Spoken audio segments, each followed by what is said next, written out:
നിൽക്കുന്നത് ആശ്രാമ മൈതാനത്താണ്. ആശ്രാമ മൈതാനത്ത് ഒരു പ്രത്യേകതയുണ്ട്.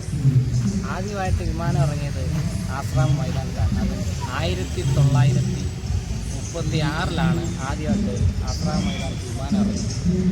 അതിനുശേഷമാണ് തിരുവനന്തപുരത്ത് വിമാനത്താവളം വന്നത്.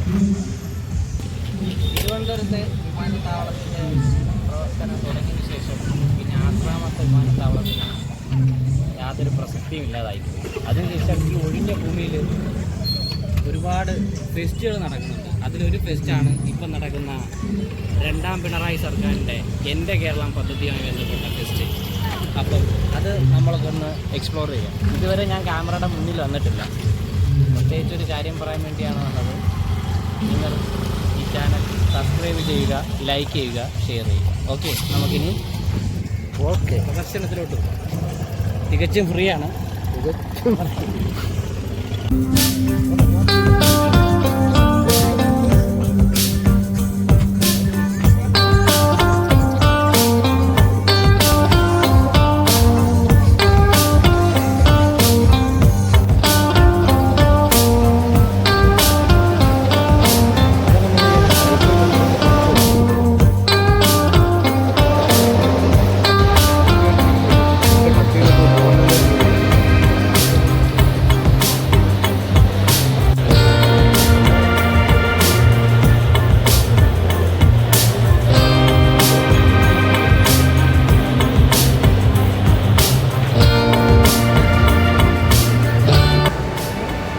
കൈ സെൻസ് ചെയ്തുകൊണ്ട് പേജ് മറിക്കുന്ന രീതിയാണ്. അതാ ഇത് നോക്കിയേ, പുള്ളിക്കാരൻ അവിടുന്ന് കൈ ഫ്ലിപ്പ് ചെയ്യുന്നതനുസരിച്ച് അടുത്തടുത്ത പേജുകളായിക്കൊണ്ടിരിക്കുകയാണ്.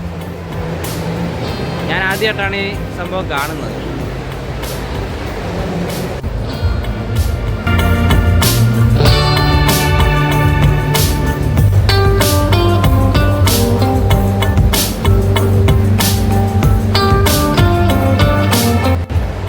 ചതുരത്തിൽ ഓരോന്നും എഴുതിയിട്ടുണ്ട്. കാർഷികം, വിദ്യാഭ്യാസം, അങ്ങനെ പലതും. ആ വിദ്യാഭ്യാസം എടുത്ത് വെച്ചേ, വിദ്യാഭ്യാസം താഴെ ആ നീല വിദ്യാഭ്യാസത്തിന്റെ ഡീറ്റെയിൽ അവിടെ വന്നു LED.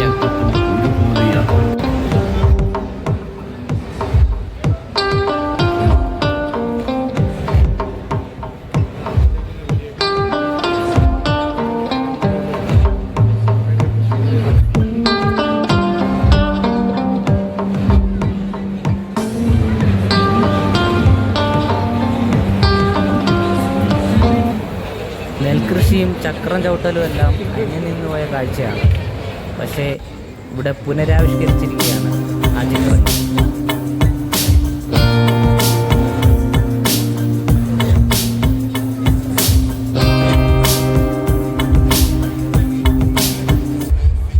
കച്ചിപ്പടം, അതായത് കച്ചിയുടെ ഭാഗം കൊണ്ട് മനോഹരമായ ചിത്രങ്ങൾ ഒട്ടിച്ചു ചേർക്കുന്നത് അതൊരു ശ്രമകരമായ കഴിവുകളാണ്.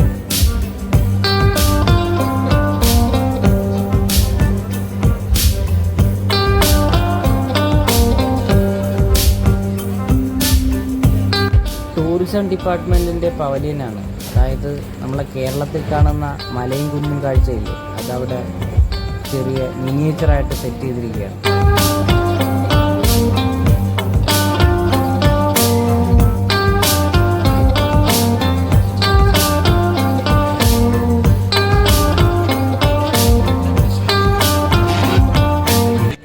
ഈ കാണുന്നത് പുതുതായി പണി പൂർത്തീകരിച്ചു വരുന്ന നാഷണൽ ഹൈവേയുടെ ഒരു ചെറിയ മിനിയേച്ചർ രൂപമാണ്.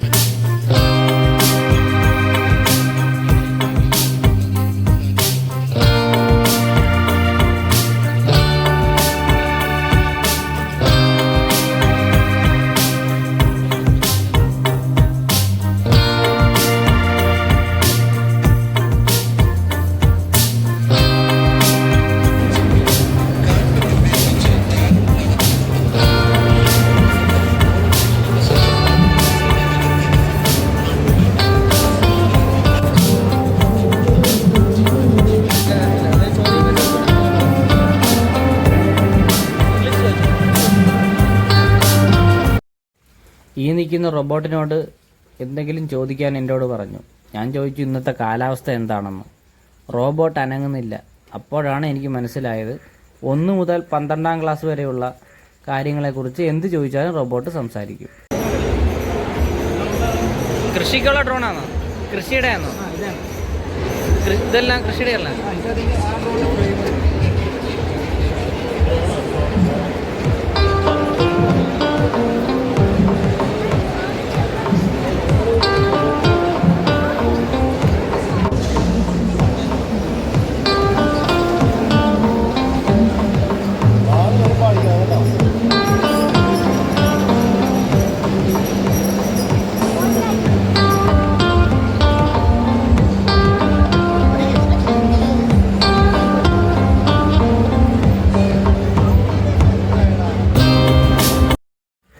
വയനാട് ചൂരൽമലയിലുണ്ടായ ഉരുൾപൊട്ടലിനെക്കുറിച്ച് നമുക്ക് മനസ്സിലാക്കി തരാൻ വേണ്ടി ഫയർ ആൻഡ് റെസ്ക്യൂ ടീം ഒരുക്കിയ ഒരു മിനിയേച്ചറാണിത്.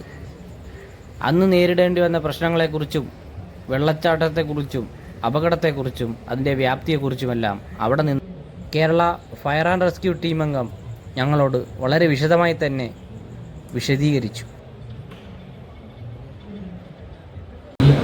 മനുഷ്യരെ നന്നാക്കാൻ ശ്രമിക്കുന്നു. നിങ്ങളുടെ ഉത്ഭവം ഏത് മതത്തിൽ നിന്നാണ്? അത് ഞാനെങ്ങനെ അറിയും? ഏത് മതത്തിൽ നിന്നുമാകാം. ക്രിസ്ത്യാനി, മുസൽമാൻ, ഹിന്ദു, യഹൂദൻ, പാർസി, ജൈനൻ, ബുദ്ധമതക്കാരൻ, അല്ലെങ്കിൽ ഏതെങ്കിലും രണ്ടെണ്ണത്തിന്റെ മൈത്രിയിൽ നിന്നുമാകാം. ഞാനും നീയും ചേർന്ന്, നിങ്ങളും ഞങ്ങളും ചേർന്ന് രണ്ടാവുകയല്ല, നമ്മൾ എന്ന സുന്ദരമായ വലിയ ഒന്നാവുകയാണ് വേണ്ടത്. ആദരണീയനായ വൈക്കം മുഹമ്മദ് ബഷീറിനെ അടയ്ക്കപ്പെട്ട ജയിലാണ് ഇപ്പോൾ നാം കണ്ടത്. ഇത് അദ്ദേഹത്തിനോടുള്ള ഒരു ട്രിബ്യൂട്ടാണ്. പോലീസ് ഓഫീസേഴ്സും തൊപ്പിയും അവരുടെ ചിഹ്നങ്ങളും സ്ഥാനങ്ങളനുസരിച്ച് വ്യത്യാസപ്പെട്ടിരിക്കുന്നു.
അവിടെ നിന്ന് ഒരു AK-47 കൈവശപ്പെടുത്തി.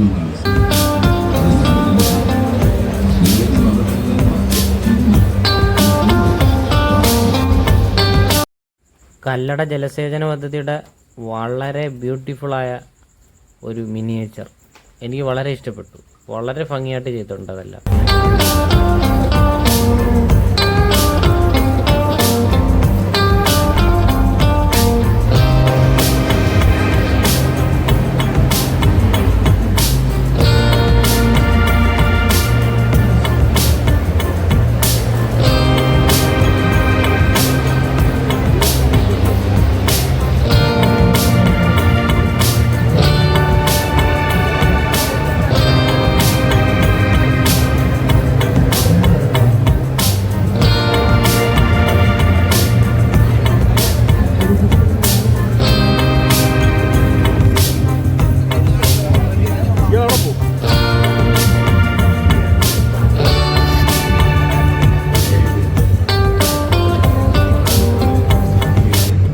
ജയില് കാണാൻ ചെന്ന ആശാനെ അവർ പിടിച്ച് തൂക്കുമെന്നാണ് തോന്നുന്നത്. എന്തായാലും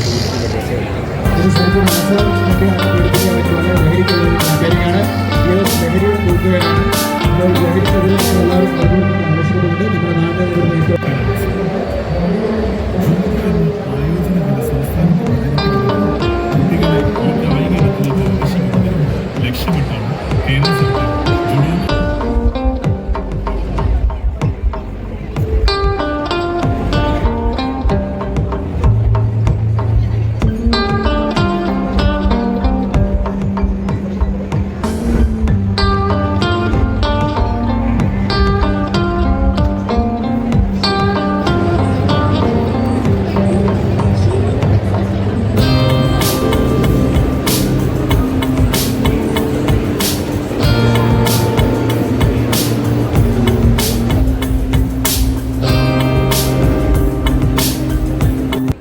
നമ്മുടെ സ്വന്തം KSRTC ഡിപ്പാർട്ട്മെൻറ്റിൻ്റെ പവലിയനാണ്. അത് വളരെ ഭംഗിയായി അവർ ചെയ്തിട്ടുണ്ട്. ഇപ്പോൾ ഇറങ്ങിയ ഒരു കാർഡിനെ കുറിച്ചൊക്കെ അവർ സൂചിപ്പിച്ചു.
നടന്നാകെ ക്ഷീണിച്ചു.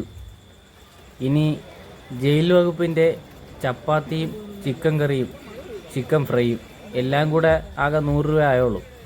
വളരെ ലാഭമായിട്ട് തോന്നി. അത് നോക്കേ, ഇതാണ് പാക്കറ്റ്. കൂടാതെ ബിരിയാണിയുടെ കോംബോയും ഉണ്ട്. അത് വളരെ ലാഭമായിട്ടാണ് എനിക്ക് തോന്നിയത്.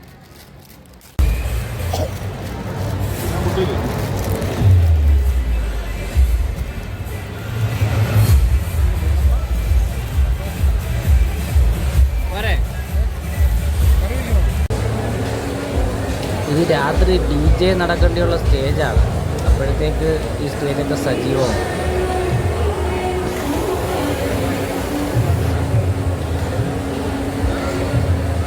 ഈ കാണുന്നത് കുടുംബശ്രീയുടെ ജില്ല തിരിച്ചുള്ള ഫുഡ് കൗണ്ടറുകളാണ്.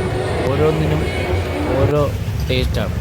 എൻ്റെ കേരളം പരിപാടിയുടെ വൈൻഡപ്പ് ഇവിടെ ആയിരിക്കുകയാണ്. അടുത്തൊരു വീഡിയോ ആയിട്ട് വീണ്ടും കാണാം. വേറൊരു കാര്യം, എല്ലാവരും സബ്സ്ക്രൈബ് ചെയ്യണം, ഷെയർ ചെയ്യണം. ഇത് ഞാൻ ആവശ്യപ്പെട്ടിട്ടില്ല, ആദ്യമായിട്ട് ആവശ്യപ്പെടുകയാണ്. Okay, bye bye.